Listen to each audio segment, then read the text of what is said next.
Halo, apa kabar semuanya? Bersama saya Henry Tansiul di acara I'm Possible, podcast Sibil Lancar, situs semua bisnis lancar. Ya, kita kembali lagi di acara tayang kita hari ini. Ya, Possible adalah podcast di mana segala hal tentang dunia online dan bisnis akan kita bahas secara tuntas dan jelas. Tujuan dari podcast ini kita menyuarakan inspirasi dan berbagi pengalaman seputar dunia bisnis dan digital. Bagi Anda yang sudah bergabung dan sedang mendengarkan, selamat datang di acara podcast kita. Ya, episode kali ini kita membahas tentang ada bintang tamu yang sudah kita datangkan, ya, seorang anak muda milenial. Sudah siap untuk podcast kita hari ini? Mari kita sambut bintang tamu kita hari ini, Bro Andreas Lewindra. Halo. Apa kabar, Bro? Ya, baik. Juga panggilannya Bro juga nih. Bro aja. Brondong juga ya. Ya, nanti kalau dipanggil Mbak Oh. kan agak mereng kan? Iya, thank you udah ada sisiin waktu ya, Bro ya. Ya. Jadi kita hari ini ngobrol santai, kita having fun. Ya, ini version uncut full version, tanpa sensor, tanpa skrip. Ya. Boleh nggak cerita, Bro, tentang diri Anda dan latar belakang Anda sebelumnya? Kok bisa sih mau gabung di sini, bisnis ini? Oke, sebelumnya thank you ya Bro udah di-invite ke acara Sibil Lancar ini ya. Kenapa ya gua mau bergabung di bisnis ini? Awalnya sama sekali sebenarnya nggak ada kepikiran sih untuk gabung di bisnis ini. Siapa sih ada cita-cita ya? Maka itu sama kayak lu sih kayaknya ya Bro ya, mungkin ya mungkin lu pun gitu mungkin nggak kepikiran untuk gabung sih di bisnis ini. Nah, bisnis ini asuransi. Kenapa saya milih? Awalnya leader saya sendiri nggak ada kepikiran sampai ke bagian ini ya, sejauh ini ya. Jadi dia dulu 2 tahun lalu sebelum saya join, itu mungkin di tahun 2017. Di tahun 2015-nya dia udah pernah ngajak saya ya. Jadi saya nggak ada passion, saya sama sekali nggak mau karena saya ada jalani bisnis konvensional. Jadi udah cukup sebenarnya. Sudah cukup. Nggak ada kekurangan, tidak ada klik sama sekali. Untuk apa saya bergabung di asuransi kan gitu. Saya cukup makan, cukup berpenghasilan. Kalau misalnya saya pindah pun nanti pekerjaan saya yang sekarang ini bakal terbengkalai. Nah, middle of nowhere ya. Jadi diajak terus percobaan pertama, kedua kita masih blur ya, kayak snowball. Alhasil di tahun 2017 saya mungkin ada gejolak usaha gitu ya. Saya lebih milih coba deh daripada kita tahu dong di tahun 2007 tiap tahun bisnis menurun kan? Iya, benar banget. Jadi memang peluang itu ada di balik satu masalah ya, kita bilang ya, ada peluang. Oke. Jadi di tahun 2017 tepatnya 2 tahun setelah leader saya itu bilang kalau join saya nggak mau. Nah, saya sendiri di tahun 2017 itu mencari dia, katanya saya coba deh. Saya nggak bakar kapal sih, saya coba aja. Saya ikuti, saya daftar keagenan, saya jalani, saya pelajari intisarinya, kemudian ya hasil sih sampai sekarang saya tetap konsisten. Luar biasa. Ternyata nurut juga ada sisi positifnya ya, Bro ya. Apa? Nurut? Kita nurut ya, kita diajakin. Padahal kita ngeliat ini bisnis apaan, kita ngeliat asuransi itu seperti apa sih, bener nggak? Nggak ke bisnis apaan sih, tapi saya merasa ya untuk apa? Ini bukan passion saya loh gitu. Ya. Jadi ngomong-ngomong, apa sih impian Bro Andreas sejauh ini dan emang dalam bisnis ini bisa mewujudkannya gitu? Di awal kita jalani kita nggak akan bakalan dapat view apa-apa sampai kita seperti menceburkan, kita sudah menabur. Nah, udah beberapa tahun kemudian, mungkin dalam 2-3 tahun itu bakal ada kelihatan sih hasilnya. Mungkin bisa menyeimbangi income saya ketika saya berbisnis di konvensional. Oke, jadi memang terutama buat anak milenial seperti Andreas ini terkesan memang kita ini di dunia bisnis, tapi gimana Bro Andreas menjaga hubungan dengan customer-customernya Bro sendiri? Karena kan orang melihat kita pengusaha, terus di sisi lain kita ngomongin insurance. Nah, itu gimana tuh untuk menyeimbangkannya? Oke. Bakal ada bentrok sih, karena kita yang lagi ada bisnis konvensional malah kita selingin dengan asuransi kan. Mereka bakal muncul pertanyaan loh, bakalan nanya kenapa, apakah bisnis kamu ini udah nggak bisa jalan lagi? Itu yang sering terjadi ya. Ya, itu pada umumnya mungkin semua orang yang mencebur diri ke bisnis asuransi kan gitu. Terutama di awal-awal 3 bulan pertama mungkin Bro Andreas merasakan gejolak yang amat sangat ya. Ya, tapi gimana cara kita bisa mixkan dua bisnis dalam satu untuk kita sampaikan ke customer, ke satu customer ya. Intinya trust itu memang orang sudah berikan, hanya saja kita memasuki satu sisi lain selingannya ya. Ya. Iya, di sisi lain kita sudah dapat trust dari customer, dan memang kita bertujuan baik, jiwa sosial kita ada, dan memang hasilnya juga pantas ya Bro ya, setelah dipikir-pikir ya. Pantas banget sih. Pencapaian Bro sendiri selama berkarir di bisnis ini kira-kira sudah sampai mana nih? Dan persiapan apa aja sih yang dibutuhkan? Pencapaian dan persiapan. Ya, betul. Oke.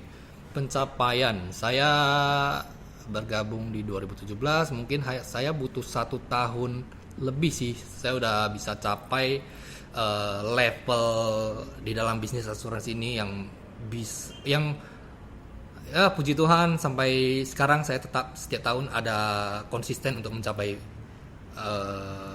pencapaian itu. Contoh seperti event-event yang dilakukan oleh perusahaan, di mana ada trip on track ya. On track, selalu ada kontes tambahan. Saya tetap konsisten untuk mengejar, sangat ambisi sih gitu. Luar biasa sekali. Jadi dalam hal mengatur waktu persiapan itu kira-kira kita sering ini nggak tercampur aduk nggak antara bisnis konvensional, karena banyak teman-teman yang merasa insurance ini dimulai harus dengan full time, seakan-akan ini tanggung jawab moralnya itu sangat tinggi Bro. Nah teman-teman yang lain pasti sangat pengen tahu nih. Nah, gua setuju sih sama lu Bro, kalau semua butuh persiapan, semua butuh waktu, dan nggak bisa begitu gampang ya untuk mencampur adukan semua ini. Tapi itu di lain sisi, bagaimana cara kita untuk bisa maintain semua itu sih. Dimana kalau sebenarnya kalau kita memang ngerasa bisnis ini berbobot, walaupun sebagaimana kita nggak ada waktunya, kita tetap bakal konsisten untuk bisa membagi waktu itu sih, untuk mensosialisasikan ke orang-orang. Dahsyat sekali. Oke, jadi artinya ini menjadi prioritas seiring waktu berjalan. Jadi di awal Bro jalanin memang ini terkesan kita hanya bukan mencoba-coba ya, tapi di sisi lain orang akan melihat kira-kira Bro Andreas ini bisa lama nggak sih di sini.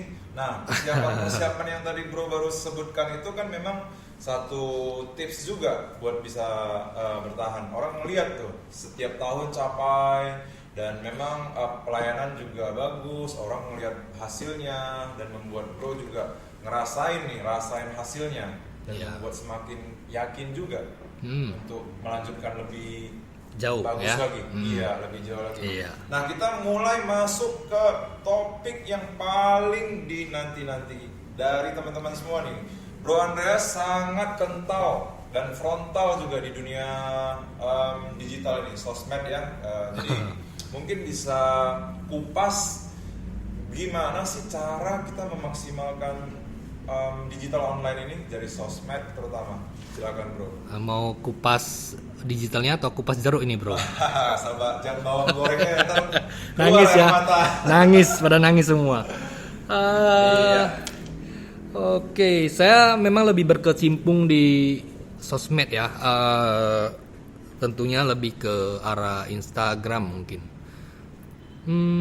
Awal mula saya bisa terjun ke sosmed itu karena di tahun pertama saya capai, tahun kedua itu saya nggak sama sekali, saya kehilangan arah itu untuk mau cari siapa sih. Nah, jadi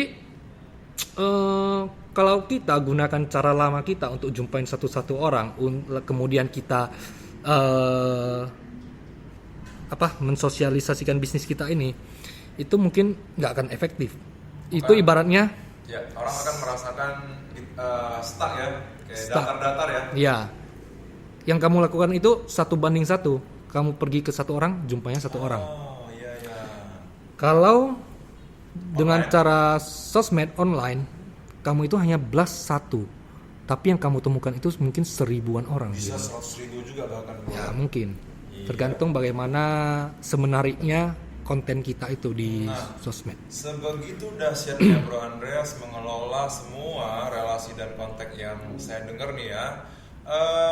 Nasabah-nasabah yang sudah percaya itu bahkan tanpa tatap muka, dengan bantuan teknologi, Bro Andreas bisa membantu menyelesaikan problem mereka, dan dari mulut ke mulut ternyata jam terbang juga tidak bisa berbohong ya. Jadi hasilnya memang semakin hari semakin terasa tuh. Bener nggak Bro? Benar sekali sih. Itu semua dibarengi dengan trust sih, kepercayaan semua.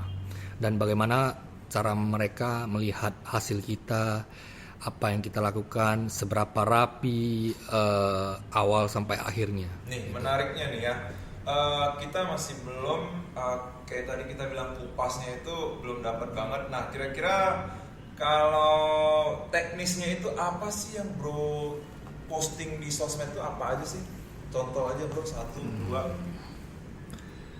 Contohnya, ini biasanya saya lebih tekankan ke bagian, gini, mereka itu, para pembaca, itu mereka butuh seperti ilmu pengetahuan. Mereka pengen tahu apa sih yang bisa mereka cerna, mereka terima dengan kejujuran tanpa ada kebohongan. Jadi yang kita lakukan itu adalah mengedukasi mereka tentang seberapa jernihkah asuransi itu, jangan ada kebohongan. Mungkin kita jangan selalu ngomong manisnya, mungkin kita harus ngomong pahitnya itu bagaimana. Jadi mereka bakalan merasa, oh jadi agen si ini ngomongnya jujur, dia nggak tutupi kebohongan, apa yang pahitnya dia ceritakan. Jadi postingan kita itu harus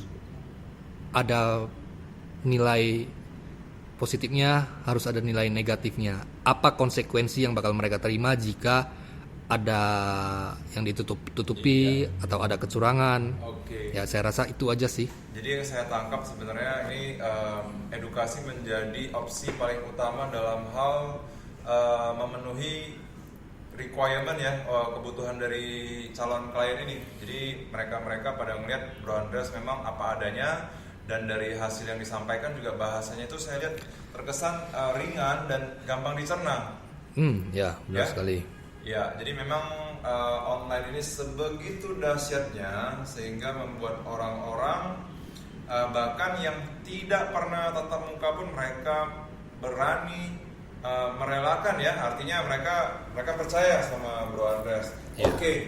Jadi memang sangat menginspirasi sekali. Memang ini bisnis ini, gimana cara Bro Andreas bisa membuat ini bisnis ini semakin berkembang, bukan hanya bertahan. Gimana Bro? Apakah ada dilakukan rekrutmen yang memang membantu atau ada penerapan lain?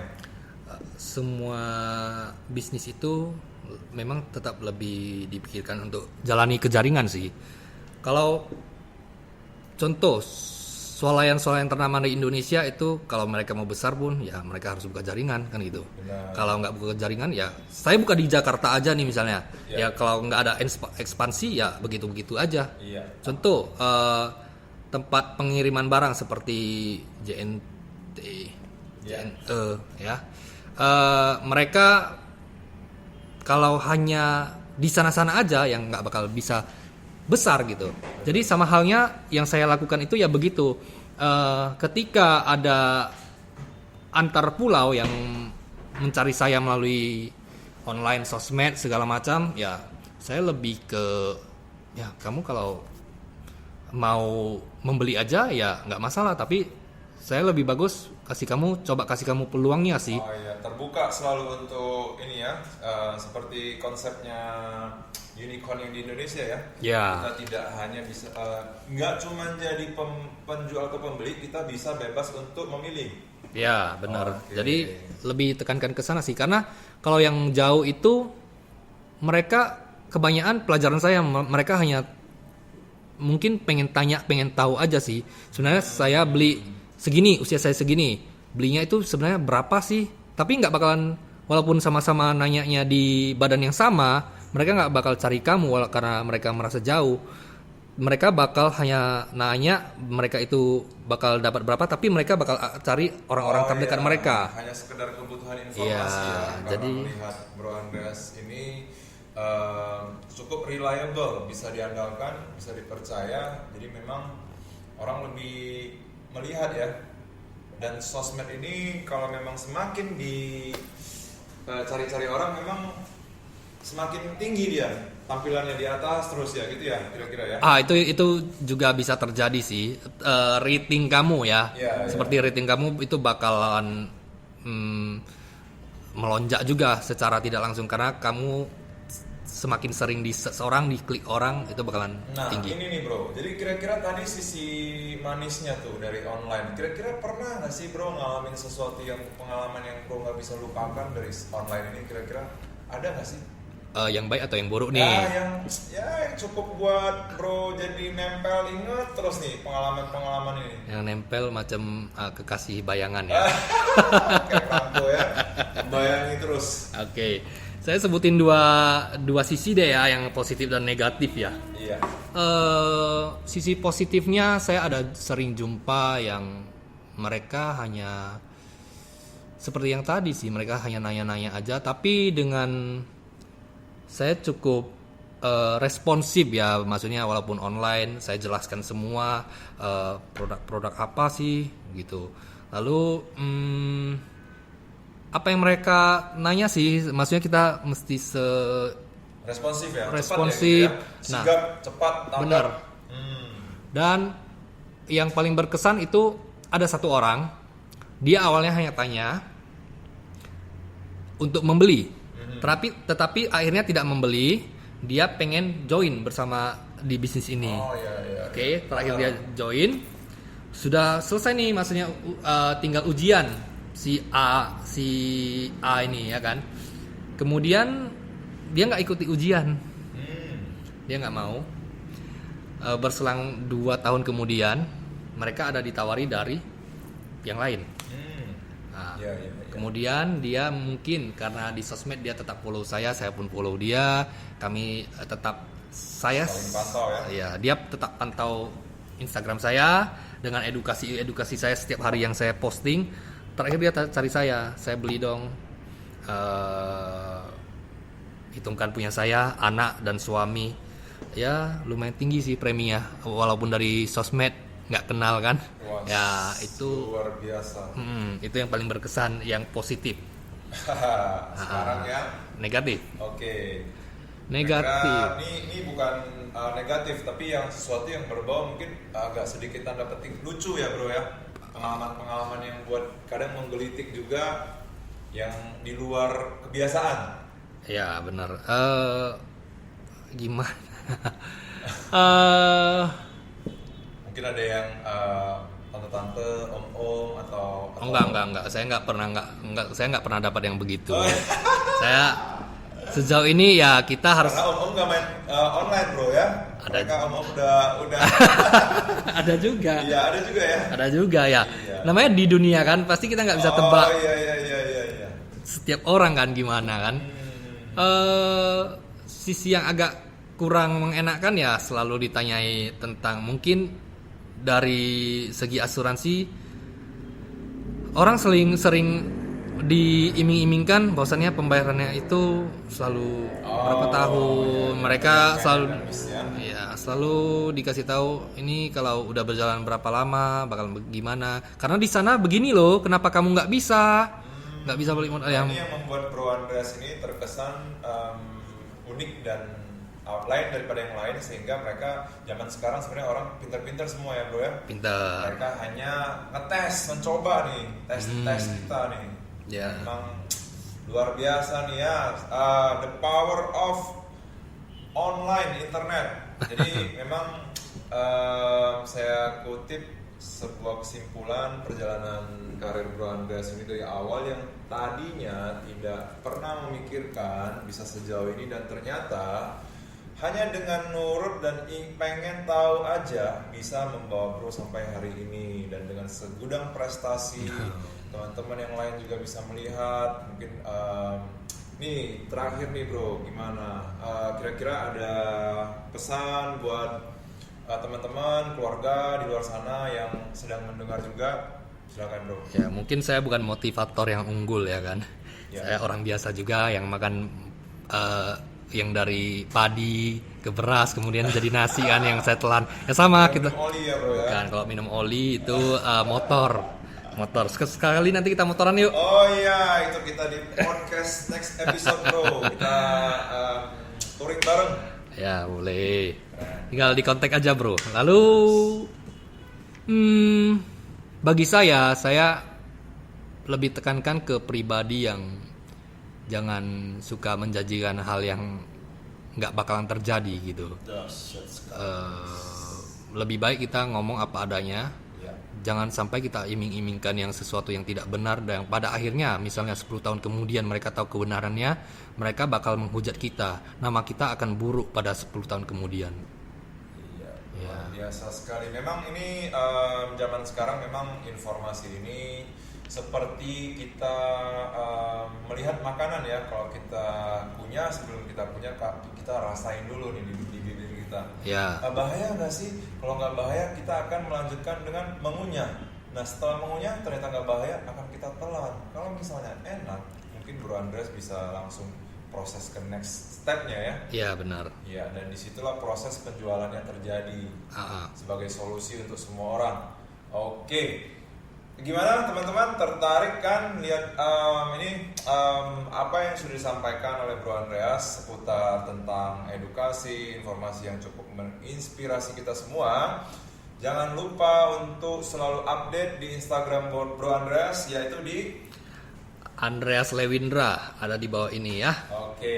Nah, jadi kalau kalian butuh info yang lebih banyak lagi tentang produk, bisnis, dan informasi lainnya, silakan langsung hubungi Bro Andreas atau ikuti YouTube channel kita, dan kita ikuti semua informasi-informasi dan bisnis yang bermanfaat lainnya. Saatnya saya Henry Tansil dan saya Andreas Lewindra.